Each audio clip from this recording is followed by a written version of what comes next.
with it. I mean, look, if I thought that this was going to block a tremendous amount of oil from reaching the estuary and the wetlands, then some of the ancillary environmental concerns or some of the uncertainty might be worth taking the risk. But if we have a project where, as you say, I haven't spoken to a coastal scientist who thinks that this is going to be effective. And if that's the case, then all of these unknowns become very important. I mean, if the governor's office is permitted to build out the project the way they'd like to, then we're talking about more than 100 miles of berm wrapping around the Louisiana coast, and how that will impact hurricane storm surge or currents or the way the oil flows into and out of the estuary is anyone's guess, because we haven't had the time to evaluate that. So again, if we thought the project was going to work very effectively, then it might be worth the risk. But there's a huge doubt as to whether the project will be effective. So all of these secondary questions become very important. One last, I guess, specific but quick design question for you.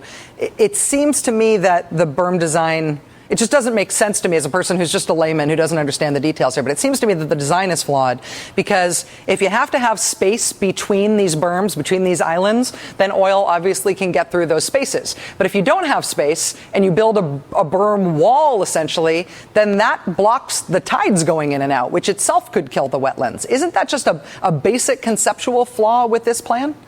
Well, one has to assume that what they're trying to do is use these sand berms to seal off some of the shallow passes that were formed in areas like the Chandeleurs when the islands were flattened by Hurricane Katrina, and that they will develop a plan to attack the deep water inlets and passes in between the berms in some very aggressive fashion with booms and skimmers and things like that. Now, that's what I'm assuming, but I can only assume that because it certainly wasn't in the permit application. The permit application